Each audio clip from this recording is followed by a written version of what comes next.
cusboonaysiinta naftaada. Asalaamu calaykum waraxmatullaahi tacaala wabarakaatuhu. kulanti haboon mar kale daawadayaasha ku xiran bartan caalamiga ah ee Garaadise ku soo dhawow xalqado iyo xigmado xiiso badan.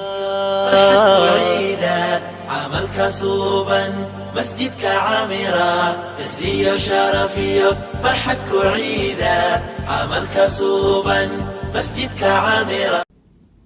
qaybta koowaad xalqada ugu horeysa waxa ay noqon doontaa 4 xigmadood. xalqada xigtana dhawaan ayay ku soo gaari doontaa. ila daawo hadaba. 1 ma joojin kartid Carabiyada ama hadallada dadka, laakiin ha u ogolaan Carabiyada ama hadallada dadka in ay ku joojiyaan adiga. 2 jooji fikirka ah in aad duruuftan adag iyo dhibkan weliga ku jiraysid.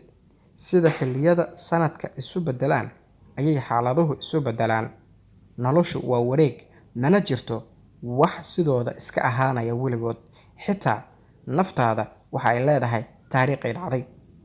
3 wax wanaagsan ayaa noqon kara wax xun haddii aad ka eegto dhinaca mugdiga ah. wax xun ayaa noqon kara wax fiican haddii aad ka eegto dhinaca iftiinka ah.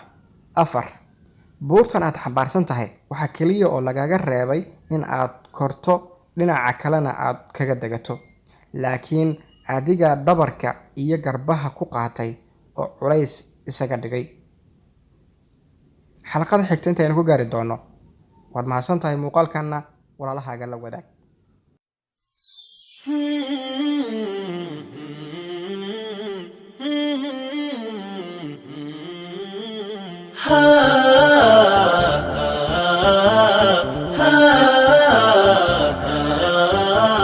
عالم كودا ومال عانو عدل نسي عيدا عيدا عيدا عيدا ما انت عيد ونكسا عيدا.